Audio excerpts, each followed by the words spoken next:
90s, the very worst thing to do was would be to take that life support system away from the economy now. Douglas Murray. No, I can't agree at all. I think we don't just need tinkering with public spending cuts. We need really quite savage cuts to public spending for there to be any seriousness of this or any future government. The amount of waste that this government already does, it spends millions of pounds, apart from anything else, advertising to us about what we should do. Straight away a cut. It spends £90 million on the so-called Equalities Commission, £90 million cut straight there. This goes on and on. What is happening at the moment is that the politicians are simply not being honest with us. We cannot keep on spending at these levels. It's no good for David Cameron to say he will compete with Labour on NHS spending and so on. They have to be honest at some point. As it is, what is happening is that this nation is like a drunk man who, instead of recognising at some point he's going to have to get a hangover, has just had the hair of the dog. At some point, we are going to have to go through this hangover, and spending cuts like this really are no way to... spending cuts, just ignoring them as they're doing, and to have this same competition on the centre ground from all the political parties that are saying effectively the same thing. They pretend, Labour and the Conservatives pretend that there are significant differences between them, and there really are. But Ben Bradshaw says every country in the world, and the UN, goodness knows, anyone you care to name, recommends this. That everybody's right. Well, I don't care. The same thing. I mean, I don't... You don't care? Okay, I'll come back to you. Jenny Tong. Jenny Tong.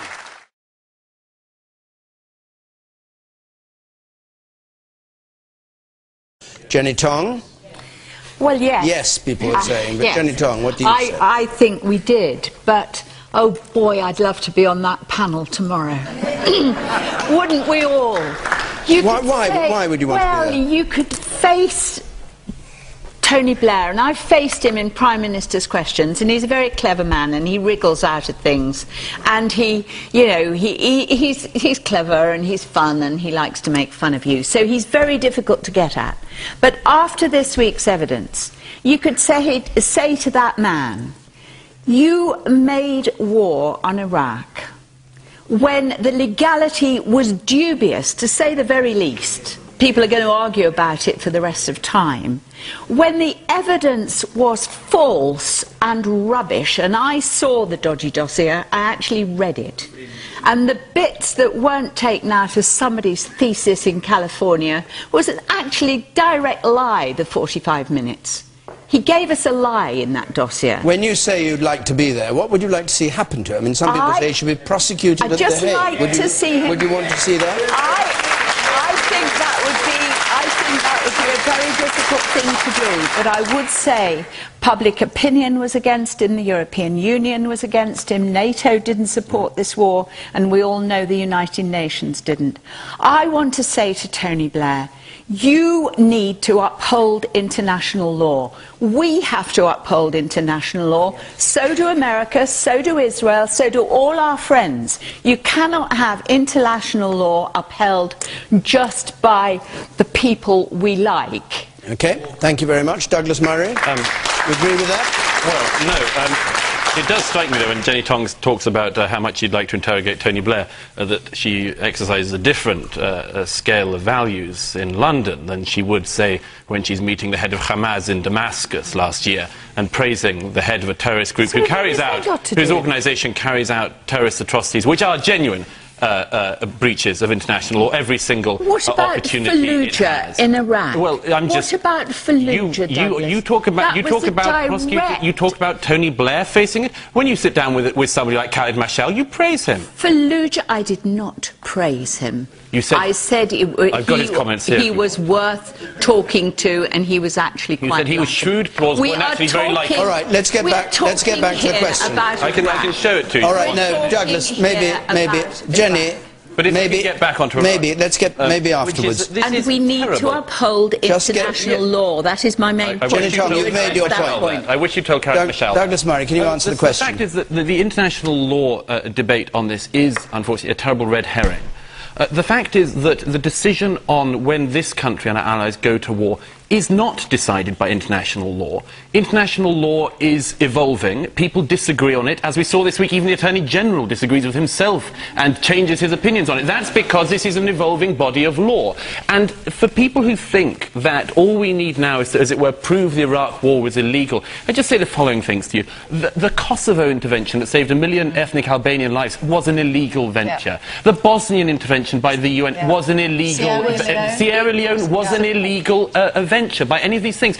So the idea that all we have to do here is to say that Iraq was illegal, Tony Blair's guilty, this actually addresses none of the important points. There are all sorts of disagreements about Iraq. People like me who supported the intervention are unlikely to change our minds, and many people who oppose it are unlikely to change theirs. But we should try, I think, honestly, as a country, to try to get beyond this debate. Try to get beyond the debate of basically vilification to the point at which people will only be happy once Tony Blair is in the dock and convicted. That isn't going to happen. We should look at where Iraq is now, help Iraq now, and try to make sure, where there were mistakes made, that they can never be made again. But the kind of rhetoric that's going round about it really is not the way to stop a repeat. Man in the second row there, yes.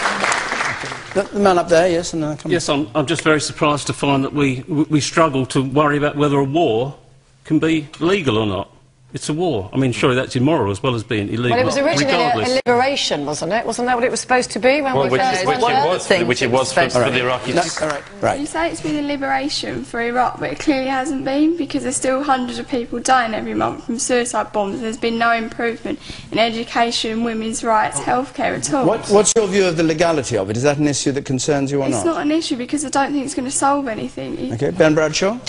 Well, I think that's right. And I mean, the lawyers will argue about this till kingdom come. And as Douglas reminded us, I think, Jenny, you supported the action in Kosovo to stop the genocide by Milosevic. But that had wide support. It had no United Nations. It had no United Nations resolution. And the European Union behind it. Yes, but it had no United Nations resolution. And it was in our own backyard. It was actually in Europe. It had no United Nations resolution, which is what the central... Sorry, can you clear this? Was it legal or not? I mean, the assertion made here was that it wasn't legal. I think the distinction on Kosovo is that it wasn't legal, but it was legitimate. So you're not worried by legality? Iraq, I said that people would argue about it till kingdom come. The thing that has really bothered me was the evidence, which was false. As Nigel said, it was a false prospectus. Well, Ming Campbell, the then Liberal Democrat leader, also agreed that, as did every country, that Saddam had and a lot of your party, destruction. Ben, but there were 15. Us. There weren't only one or two. There were 15 binding UN resolutions against Saddam. But in the end, I think where we have to come to on this is what Nigel and Douglas said, which is it's possible for people on this panel, for people in the country, for people in the audience, to have deeply held views on one side or the other, and it ought to be possible for us to agree that just because we don't necessarily share that view, that we don't question that person's motives. But there is another important fact. All right, hold on. I'm going to go to Jane. You have another important fact, but wait just a moment with it. Jane Moore. I think there's the benefit of hindsight here, of course, and if maybe it had been as successful as Sierra Leone, we might not be having this inquiry in particular, because it's obviously been a bit of a disaster. But I think we can all say here, Saddam Hussein, bad man, nobody laments his loss. Was it legal? Ostensibly, no. It wasn't. And for me, but again, I don't think that's particularly the issue, but for me, looking at the bigger picture, I then kind of think, well, what is the point of having this whole sort of UN structure if we're not going to actually listen to what they have to say? And there we are saying we're going to go to this country and we're going to try and make it a democratic country, and then we're behaving like a dictatorship, ostensibly. Well, we were behaving like a dictatorship, because even our own Attorney General was not consulted. The Cabinet were not told of the arguments leading up to it. They were just presented. So did they won an election afterwards? But they were presented with the Attorney General saying this is a legal thing to do. They were not presented with the argument leading up to that. Ben Bradshaw, are you in any way, uneasy about the way that this has gone over this week, and the what we've heard about the Foreign Office lawyers, for instance, telling Jack Straw that it was illegal. No, then because if you... Goldsmith changing his view. So what's the point of having them? I remember at the time, and I'm sure you will remember at the time, and many people in the audience remember at the time, that this was fiercely argued at the time between lawyers. I remember discussion programmes on the BBC between international lawyers, half of whom said there is justification, half of them said there isn't. So the idea that the Foreign Office lawyers would disagree with the Attorney General, who would disagree with somebody else, is not a surprise to me at all.